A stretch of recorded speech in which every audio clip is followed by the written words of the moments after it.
Good morning.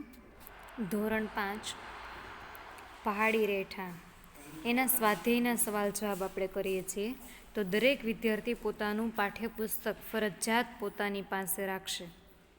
ફરી એકવાર, દરેક વિદ્યાર્થી પોતાનું પાઠ્યપુસ્તક પોતાની પાસે રાખશે. ધોરણ 5 વિષય આસપાસ, ચેપ્ટર નંબર 13 પહાડી રહેઠાણ. તમારી પાસે પાઠ્યપુસ્તક છે, એમાં નકશો આપેલો છે. નકશામાં જોઈને કહો કે મુંબઈથી કાશ્મીર સુધી મુસાફરી કરતાં કયા કયા રાજ્યોમાંથી પસાર થવાય છે. તો મુંબઈથી કાશ્મીર જતા રસ્તામાં મહારાષ્ટ્ર, ગુજરાત, રાજસ્થાન, હરિયાણા, પંજાબ, હિમાચલ પ્રદેશ તથા જમ્મુ કાશ્મીર આવે છે. ગૌરવ જાની જ્યારે મુંબઈથી દિલ્હી ગયા ત્યારે ઘણા બધા રાજ્યોમાંથી પસાર થયા. આ બધા રાજ્યોના પાટનગરના નામ શોધો. તેના રસ્તામાં શું કંઈ મોટું નગર કે શહેર આવ્યું હતું? ગૌરવ જાની એ મુંબઈથી દિલ્હી ગયા ત્યારે રસ્તામાં આવેલા રાજ્ય અને તેની રાજધાની આ પ્રમાણે છે. મહારાષ્ટ્રની રાજધાની કઈ છે? મુંબઈ. ગુજરાતની રાજધાની કઈ છે? ગાંધીનગર. રાજસ્થાનની કઈ છે? જયપુર. હરિયાણાની ચંદીગઢ. તેમના રસ્તામાં મોટા શહેર પણ આવ્યા હતા અને તે કયા શહેર છે? તો કે અમદાવાદ, જયપુર, ચંડીગઢ વગેરે. હવે ત્રીજો પ્રશ્ન છે, મનાલી એક મેદાન પ્રદેશ છે કે પહાડી વિસ્તાર? તે કયા રાજ્યમાં આવેલું છે? આપણો પ્રશ્ન શું છે? મનાલી એક મેદાન પ્રદેશ છે કે પહાડી વિસ્તાર? તે કયા રાજ્યમાં આવેલું છે? તો મનાલી એક પહાડી વિસ્તાર છે. કેવું છે? પહાડી વિસ્તાર. જો તમને અહીંયા આપેલું છે, મનાલી એક પહાડી વિસ્તાર છે. એક હિલ સ્ટેશન છે. હિલ એટલે પર્વત. તે હિમાચલ પ્રદેશમાં આવેલું છે. ક્યાં આવેલું છે? હિમાચલ પ્રદેશમાં. તમે ક્યારેય તંબુમાં રહ્યા છો? ક્યાં અને તે કેવો હતો? જો તમે રહ્યા હોય તો જ લખવાનું છે, ન રહ્યા હોય તો ના.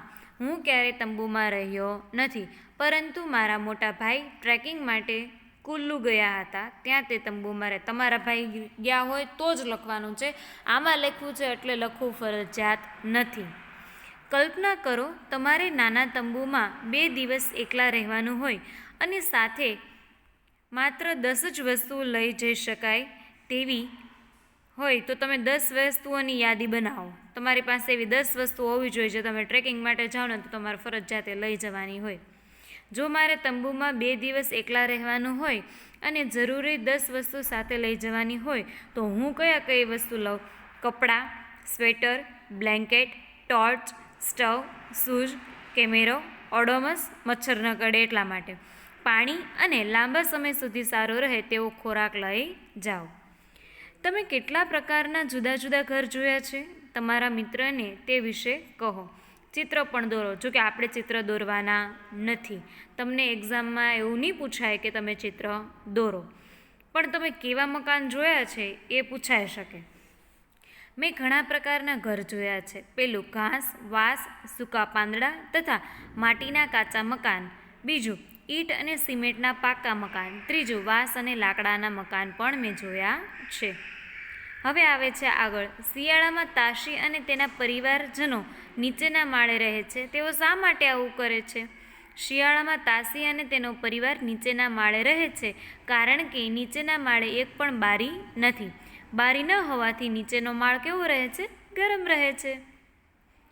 બીજું, તમારા ઘરનું છાપરું કેવું છે? છાપરું કયા કામો માટે ઉપયોગમાં લેવાય છે? તો એમાં લખવાનું, મારા ઘરની છત સપાટ છે. છત લખો કે છાપરું લખો, બંને એક જ થશે. તે સિમેન્ટ અને કોન્ક્રીટ તેમજ ઈંટનું બનેલું છે. તેનો ઉપયોગ કપડાં સૂકવવા, અનાજ તેમજ ખાદ્ય સામગ્રી સૂકવવા, શિયાળામાં તડકે બેસવા અને રાત્રે સૂવા માટે અમે અમારા છાપરાનો કે છતનો ઉપયોગ કરીએ છીએ.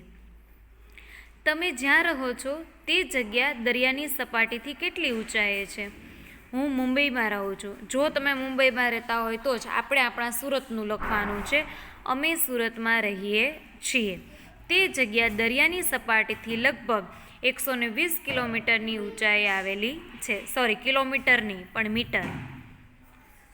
ગૌરવ જાનીએ શા માટે કહ્યું આ જગ્યા એટલી ઊંચાઈ પર છે કે સામાન્ય રીતે ત્યાં શ્વાસ લેવો પણ મુશ્કેલ છે?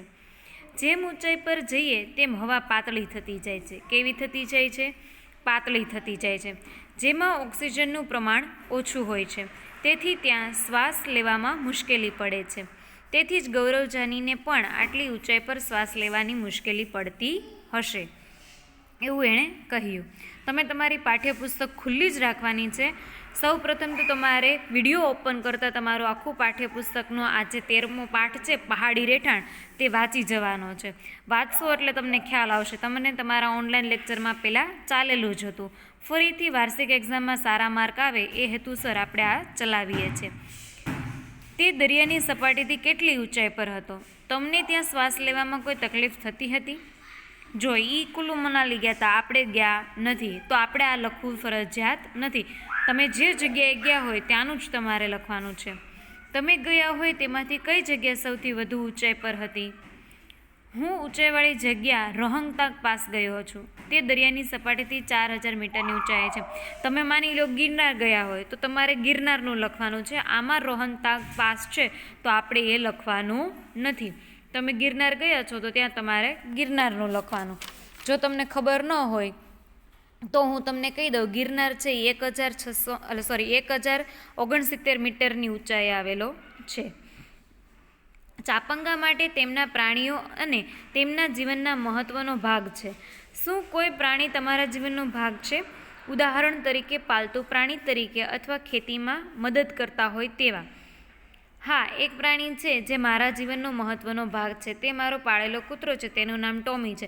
હવે કોના માટે હતું? ચાપંગા માટે હતું. તમારા ઘરે ટોમી નથી, તમે પાળેલો કૂતરો રાખતા નથી, પરંતુ તમારા ગામડે ગાય હોય, ભેંસ હોય, પછી વાડીનું ધ્યાન રાખવા માટે કૂતરા હોય, પછી તમે બળદનો ઉપયોગ કરતા હોય તો બળદ હોય, તો તમારે એના વિશે લખવાનું છે. પાળેલ કૂતરો ટોમી વિશે લખવાનું નથી. જુદા જુદા પ્રાણીઓ તમારા જીવન સાથે કેવી રીતે સંકળાયેલા છે તેના 5 ઉદાહરણ આપો. કૂતરો આપનો વફાદાર પ્રાણી છે જે અમારા ઘરની રક્ષા કરે છે. ગાય આપણને દૂધ આપે છે જે આપણી તંદુરસ્તી માટે જરૂરી છે. ભેંસ પણ આપણને દૂધ આપે છે, જ્યારે બળદ ખેતી માટે તેમજ માલ સામાન લઈ જવા માટે ઉપયોગી છે. ઘોડો એક જગ્યાએથી બીજી જગ્યાએ મુસાફરી કરવા તેમજ સામાનની હેરફેર કરવા માટે ઉપયોગી છે. ત્રીજો પ્રશ્ન છે, તમે વાંચ્યું કે ચાપંગામાં તાપમાન 0 સેલ્સિયસ કરતાં પણ નીચું જતું રહે છે. ટીવીમાં આવતા સમાચારમાં ભારતના શહેરો અથવા બહારના દેશો જ્યાં તાપમાન 0 સેલ્સિયસ કરતાં નીચું હોય તે શોધો. તમે કયા મહિનામાં આ જોવાની ઈચ્છા રાખો છો? તો પહેલું એનો જવાબ છે સિમલા, લદ્દાખ અને લેહ વગેરે ભારતના ઘણા એવા શહેર છે જ્યાં તાપમાન 0 સેલ્સિયસથી પણ ઓછું છે. ભારતની બહારના દેશો જેવા કે ઓટાવા, મિનેસોટા વગેરે જગ્યાએ પણ તાપમાન 0 સેલ્સિયસથી ઓછું રહે છે. આવું તાપમાન ડિસેમ્બરની શરૂઆતથી જાન્યુઆરી સુધીમાં જોવા મળે છે. જો અહીંયા કપાઈ ગયું છે પણ એનો જવાબ શું આવશે? આવું તાપમાન ડિસેમ્બરની શરૂઆતથી જાન્યુઆરી સુધીના ભાગમાં જોવા મળે છે. ચલો હવેનો પ્રશ્ન શું છે?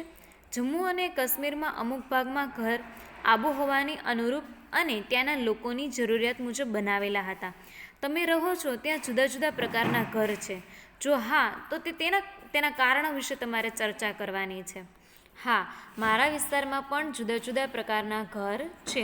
જેમ કે શહેરમાં બહુમાળી ઇમારતો હોય છે જે મધ્યમ વર્ગના લોકોના બજેટ પ્રમાણે બનાવેલ છે. ઘણા મોટા ઘર અને બંગલાઓ પણ છે જેમાં પૈસાદાર લોકો રહે છે. તે ઉપરાંત પતરાની છત અને દિવાલવાળા મકાન પણ છે જ્યાં મજૂર વર્ગ રહે છે. તેમજ ગામડામાં ઘાસ તથા સૂકા પાંદડાના પણ ઘર બનાવવામાં આવે છે. તમે વાડીમાં ગયા હોય તો વાડીમાં ઘાસના મકાન બનાવેલા હોય છે ને. તમારા પોતાના ઘર વિશે વિચારો, તેમાં શું ખાસ છે? જેમ કે ખૂબ જ વરસાદ વખતે ઢાળવાળા છાપરા અથવા પરસાળ જ્યાં તમે ખૂબ જ ગરમી હોય ત્યાં સૂઈ શકો, કે જ્યાં સૂર્યના તાપમાં વસ્તુઓ સૂકવવા મૂકી શકાય. ચિત્ર બનાવો. આપણે ચિત્ર બનાવવાના નથી. હા, મારા ઘરની છત પર અનાજ કે કપડાં સૂકવવા માટે ઉપયોગમાં લઈએ છીએ. ઠંડીમાં તડકો ખાવા માટે અને ઉનાળામાં રાત્રે સૂવા માટે છતનો ઉપયોગ કરીએ છીએ.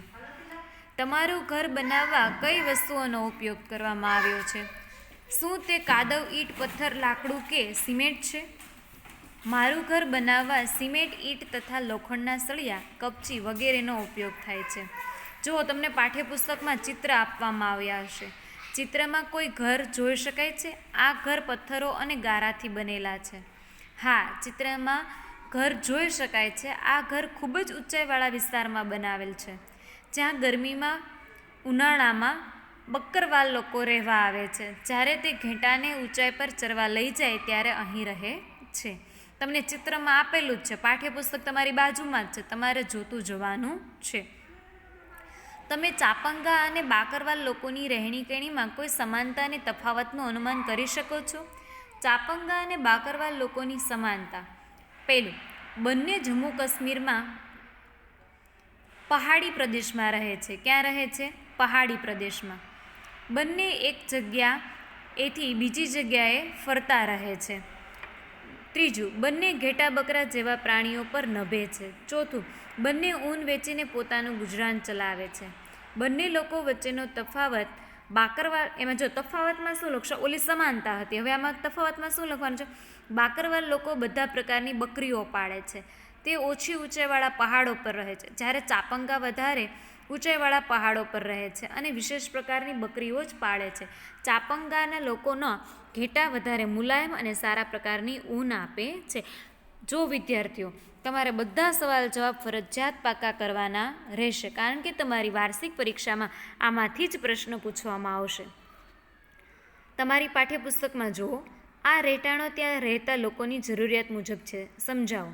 આપણે જમ્મુ કાશ્મીરના વિવિધ પ્રકારના ઘર વિશે ભણ્યા. બધા પ્રકારના ઘર ત્યાંના રહેવાસીઓની જરૂરિયાત મુજબના છે.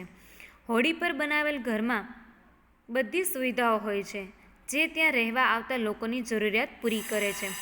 પથ્થર અને લાકડાથી બનેલા ઘર તેમાં રહેતા લોકોને ઠંડીથી રક્ષણ કરે છે. ચાપંગા લોકો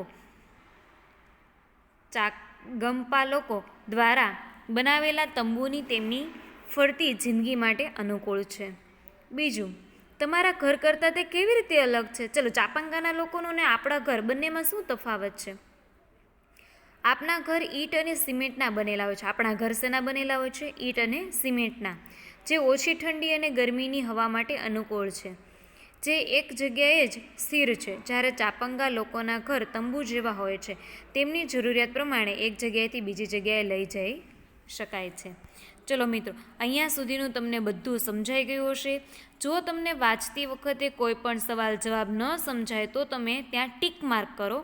ટીક માર્ક કરીને તમે જ્યારે સ્કૂલે પરત પાછા ફરો છો ત્યારે તમારે મને પૂછવાનું છે, ટીચર મને આ સવાલ નહોતો સમજાણો, એટલે હું તમને ફરીથી પાછો એ સવાલ સમજાવી દઈશ.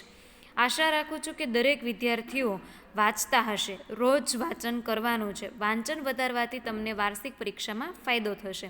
બીજું, અત્યારે કોરોનાનો માહોલ છે, તો બહાર કોઈ વિદ્યાર્થીએ રમવા જવાનું નથી. પોતાનું અને માતા પિતાની તબિયતનું ધ્યાન રાખવાનું છે. મમ્મીને તેના કામમાં હેલ્પ કરવાની છે. તમારી તબિયતનું ધ્યાન રાખવા માટે ટેક કેર અને વાંચવા માટે best of luck. All the best. જય શ્રી કૃષ્ણ.